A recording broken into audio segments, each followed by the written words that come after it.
Hello friends, welcome to Sairaj education.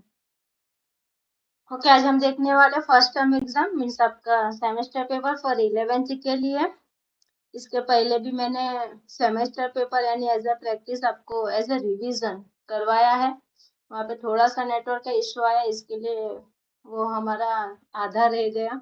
ठीक है, तो अभी फिलहाल मैं पेपर लेके आई हूँ, तो आपकी प्रैक्टिस अच्छी हो जाएगी फॉर सेमेस्टर के लिए। तो स्टार्ट करते हैं। First time exam book keeping and accountancy. Marks कितना है? 50 मार्क्स के लिए। अभी वो डिपेंड कॉलेज में, कितने कॉलेज में 80 का रहता है, कितने कॉलेज में 50 का रहता है। ठीक है, जो भी रहेगा। और कितने कॉलेज में 4 चैप्टर्स रहेंगे, तो कितने कॉलेज में 5 चैप्टर्स रहते हैं। इस तरह से तो मैंने 5 चैप्टर कवर किए हैं, तो आपको कोई प्रॉब्लम नहीं आएगा। ठीक है, जिस कॉलेज में 4 है तो कोई प्रॉब्लम नहीं होगा। चलो तो स्टार्ट करते हैं, पेपर पूरा करेंगे, स्टार्टिंग से एंड तक बने रहना। और आप लोग का सहयोग मिल रहा है अच्छा खासा, ठीक है, इसके लिए। और अच्छा खासा मोटिवेशन मिल रहा है, इसके लिए मैं हरदम वीडियोस आपके लिए इस तरह से आपको जो उपयोगी हो सकता है वो लेके आती रहती हूँ। ठीक है, तो ऐसे ही आपका सहयोग बने रहे, इसके लिए वीडियो को सब्सक्राइब जरूर कर लेना, और लाइक और शेयर तो बनता है। ठीक है, तो स्टार्ट करते हैं। क्वेश्चन 1 क्या है? Answer the following as directed. कितने मार्क्स का है? 5 मार्क्स के लिए। ठीक है, इस यानी क्वेश्चन 1 आपका ऑब्जेक्टिव रहेगा। आपको पता है आपका 11th का पेपर, यानी हम 11 से ही आपकी प्रैक्टिस ऐसे करवाती है कि जैसे कि आपका 12th का हो। ठीक है, यानी कि आप 12th तक बोर्ड तक जाते जाते आपको पेपर्स किस तरह से सॉल्व करने हैं, किस तरह से उसको लिखना है, ये आपको ज्यादा समझ में आएगा। और आपको पता है कॉमर्स है, तो वहाँ पे बुक कीपिंग एंड अकाउंटेंसी एक ऐसा लौता सब्जेक्ट है जो पूरा कॉमर्स को कवर कर लेता है। यही आपके लिए नया रहता है। ठीक है, बाकी तो थियरी रहता है तो आप पढ़ के निकाल सकते हो। ये सब्जेक्ट ऐसा है कि आपके लिए नया हो जाता है। चलो ठीक है, तो ध्यान देना जरा, नोट पेन वगैरह लेके बैठो हो सके तो। चलो स्टार्ट करते हैं। क्वेश्चन 1 क्या? Answer the following as director. ठीक है, अब इसके अंदर आपके पास फर्स्ट बोला है, डू यू एग्री और disagree with the following statement. क्या करना है? सिर्फ क्या एग्री और डिसएग्री लिखना है। ठीक है, चलो स्टार्ट करते हैं। क्या है? Bills payable is an assets of the business. क्या बोला है कि bills payable is an assets of the business. तो बिल्स पेएबल असेट्स है कि लायबिलिटी है? तो बिल्स पेएबल लायबिलिटी रहती है। ठीक है, तो यहाँ पे क्या हो जाएगी? डिसएग्री। ओके, तो असेट्स क्या आ जाता है? Bills receivable. ठीक है, bills receivable is an assets of business आता है, तो bills payable is a liability of business. हो सके तो आप एक दो सेंटेंस में वहां पे करेक्ट करके लिख सकते हो। ठीक है, ओके, तो सेकंड है, drawing account is a nominal account. Drawing account is a nominal account, तो ये भी क्या हो जाएगा आपका? डिसएग्री। ठीक है, डिसएग्री। उसके बाद थर्ड क्या है? The process of entering or recording the transaction in a journal is called journalizing. ठीक है, द प्रोसेस ऑफ एंटरिंग और रिकॉर्डिंग। ठीक है, एंटर करना है और रिकॉर्ड करना है, किसको? ट्रांजेक्शन को, इन द जर्नल, तो उसको क्या बोलते हैं? जर्नलाइजिंग। तो ये क्या है आपका? Agree. When debit side of an account is greater than the credit side. Okay, जब आपका डेबिट साइड अकाउंट ग्रेटर रहता है यानी ज्यादा रहता है किसे? क्रेडिट साइड, तो उसको क्या बोलते हैं? Account show a debit balance. तो ये एग्री या डिसएग्री? ये सब कुछ दिस इज द एग्री। उसके बाद transaction recorded on both side, both debit and credit. ठीक है, दोनों साइड जब ट्रांजेक्शन को रिकॉर्ड करते हैं कैश बुक के अंदर, तो उसको कॉन्ट्रा एंट्री बोलते हैं। ठीक है, तो ये सब क्या है आपके लिए? एग्री।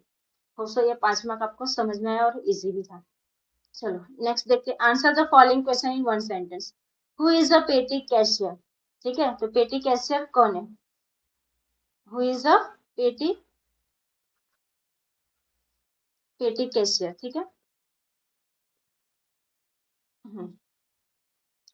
ओके, तो पेटी कैशियर क्या? The person maintaining petty cash book. क्या बोला है? A person maintaining. ठीक है, अ पर्सन मेंटेनिंग, मैं यहाँ पे शॉर्ट में लिखती हूँ। अ पर्सन आप लोग लिख सकते हो, मैं इतना स्लो ही बोलती हूँ कि आप लोग लिख पाओ, या फिर आपको टेक्स्ट बुक में भी मिल जाएगा। The person maintaining petty cash book is known as the petty cashier. ठीक है, सेकंड क्या है? Why does cash account never show a credit balance? Why does cash account never show a credit balance? ठीक है, तो cash account को credit balance क्यों नहीं रहता है? तो cash column in a cash book cannot have a credit balance because actual payment यानी कि credit side of cash can not exit, ठीक है, ज्यादा नहीं होता किससे, एक्चुअल कैश अवेलेबल यानी कि डेबिट साइड से। इसके लिए वो जो कैश अकाउंट है वो कभी भी क्रेडिट बैलेंस नहीं दिखाता। Which discount is not recorded in the books of account, ठीक है, तो कौन सा अकाउंट है जो बुक्स ऑफ अकाउंट में हम लोग रिकॉर्ड नहीं करते, तो वो रहता है ट्रेड डिस्काउंट, ठीक है, trade discount is not accounted in the books of account. Okay, यहाँ पे क्या आएगा, ट्रेड डिस्काउंट। नेक्स्ट क्या है, give to examples of intangible assets, तो इंटेंजिबल असेट्स के दो एग्जांपल, तो आप यहाँ पे इंटेंजिबल के एक तो एक फेमस है कौन सा, गुडविल, ठीक है गुडविल फेमस हो गया है, तो गुडविल लिख लो, कॉपीराइट ले लो, पेटेंट ले लो, ठीक है, ट्रेडमार्क ले लो, ट्रेडमार्क हुआ, तो कंप्यूटर सॉफ्टवेयर हुआ, लाइसेंस हुआ, तो ये सब चीजें क्या है आपके इंटेंजिबल असेट्स। फिर नेक्स्ट क्वेश्चन क्या, व्हाट इज कैपिटल, तो कैपिटल यानी क्या, जो ओनर या प्रोप्राइटर स्टार्टिंग में इनिशियल स्टेज पे जो अमाउंट इन्वेस्ट करता है, जो भी टोटल अमाउंट इन्वेस्ट करता है अपने बिजनेस में, उसको क्या बोलते हैं हम, कैपिटल।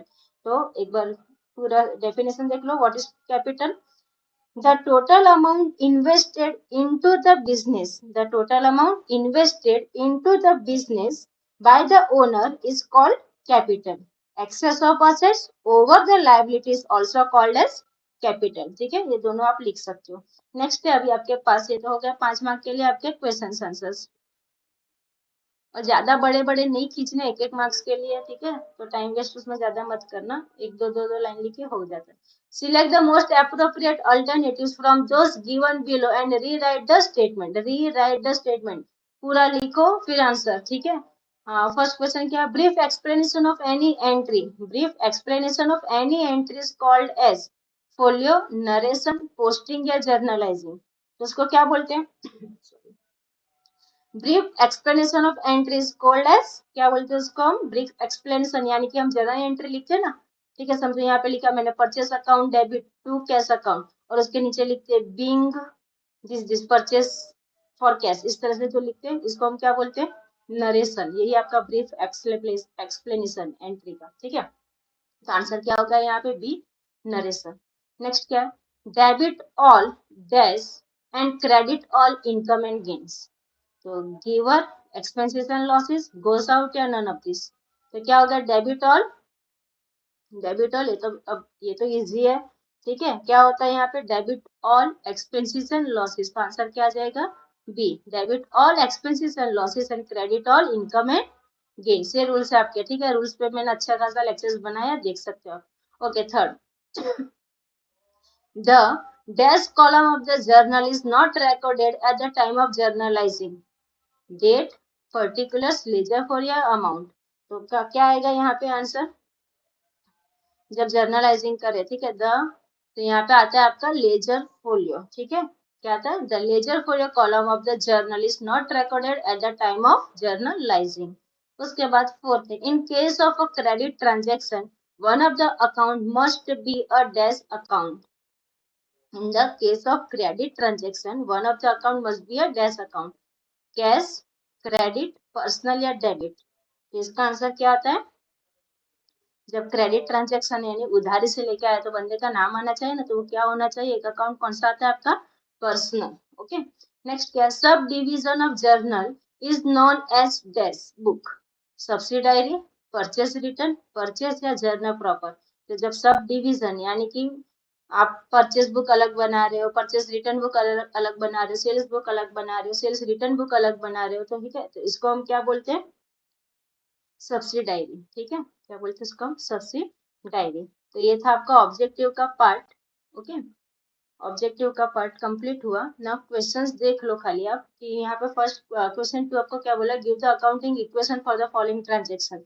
ओके, यहाँ पे आपको अकाउंटिंग इक्वेशन, ये सब क्वेश्चंस इस टाइप के या फिर यही से आपको आपके टेक्स्ट बुक में मिल जाएगा, नहीं आता है तो मुझे कमेंट सेक्शन में लिख के सेंड करो, तो मैं ये सब करवा दो तो मैं करवा दूंगी, ठीक है, अगर आंसर चाहिए तो, फिर भी इजी है, इसके कुछ ज्यादा ये नहीं, यहाँ पे अभी इक्वेशन इक्वेशन किस तरह से प्रिपेयर करोगे आप, ठीक है, अभी ट्रांजेक्शन एक कॉलम रहता है आपका, ट्रांजेक्शन ट्रांजेक्शन में हम ये पांचवे पांच सेम लिख देते हैं, ठीक है, सेम ऐसे ही छापते, ट्रांजेक्शन के बाद क्या आता है, amount, amount sorry assets, transaction के बाद असेट्स, ठीक है, तो अभी यहाँ से कौन से असेट्स में जाएंगे, तो उसके बाद आती है आपकी लायबिलिटी और आता है आपका कैपिटल, और liability plus capital is equal to assets. ये आपका ट्रांजेक्शन ऑब्जेक्टिव में भी बन जाते हैं कभी कभार, तो आपको ध्यान रखना है, ठीक है। इस तरह से आपका फॉर्मेट बनाना है।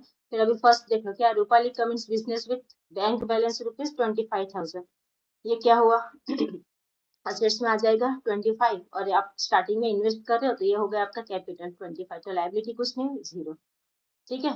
फर्स्ट ट्रांजेक्शन कंप्लीट है, टोटल मारते जाओ 25, यहाँ पे 25, यहाँ पे 0, फिर उसके बाद सेकंड ट्रांजेक्शन स्टार्ट करो। इस तरह से वो करते जाना। अगर परचेज किया तो ऐड कर दो, सेल किया तो लेस कर दो, बहुत यानी परचेज ही होता है तो उसको भी ऐड करते जाओ, ओके।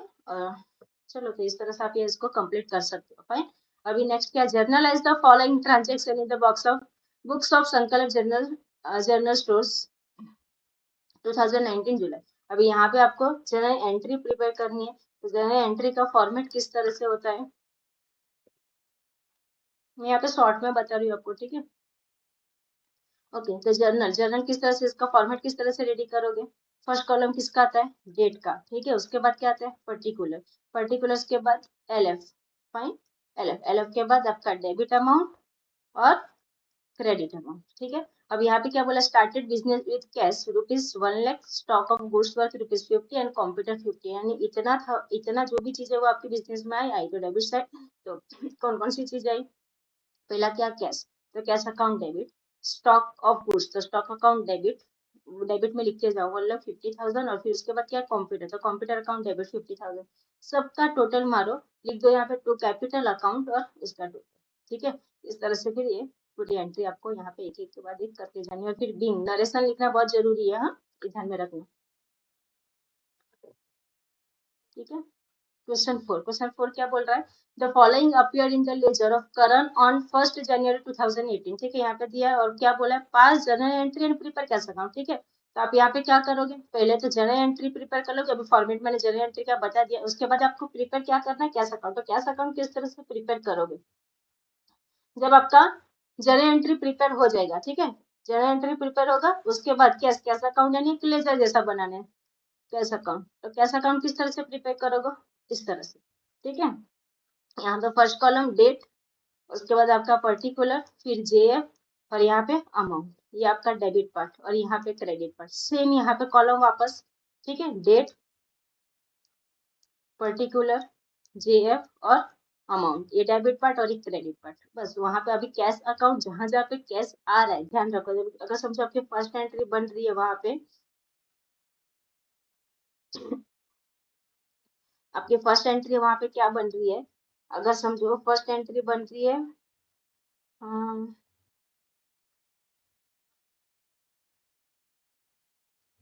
चलो purchase account debit to cash account, समझो ऐसे ही बता रही हूँ, ठीक है, परचेस टू कैश, ठीक है। तो कैश आया, कैश कौन सी साइड है, अभी हमने लिख दिया परचेस टू कैश, कैश कौन सी साइड है, क्रेडिट साइड, ठीक है। तो क्रेडिट साइड ही लिखोगे, ध्यान में रखना, कैश अकाउंट कौन सी साइड है, क्रेडिट है, तो क्रेडिट साइड ही लिखोगे, बट लिखोगे क्या, परचेस, तो यहाँ पे क्या आ जाएगा, बाई परचेस, इस तरह से, ठीक है।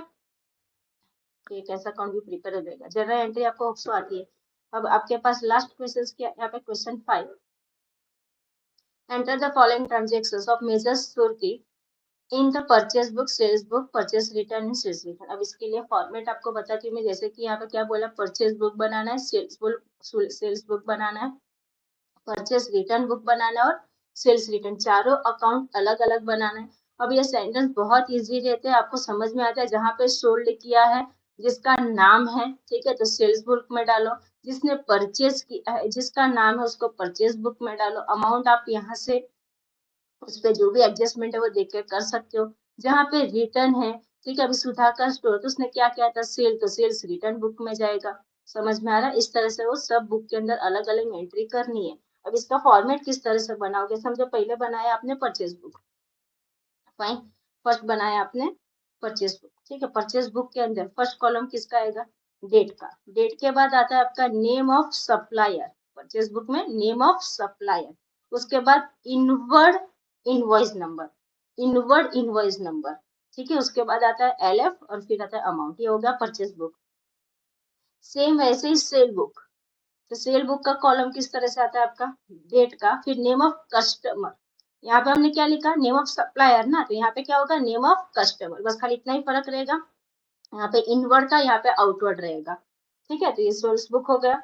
उसके बाद परचेस रिटर्न, परचेस रिटर्न के अंदर सेम है, खाली यहाँ पे जो हम लिखते हैं ना इनवर्ड इनवॉइस, ठीक है, उसकी जगह पे क्या लिखोगे, डेबिट नोट। ठीक है, क्या लिखोगे, डेबिट नोट। और सेल्स में क्रेडिट नोट, सेल्स में क्या लिखोगे, क्रेडिट नोट। ठीक है, इस तरह से ये कंप्लीट होता है। चलो, तो ये बता दिया आपको मैंने, होप सो आपको अच्छा लगा। All the best for your exam, आप लोग अच्छे से कर लोगे। फाइन। चैनल को सब्सक्राइब नहीं किया है तो प्लीज सब्सक्राइब कर लो।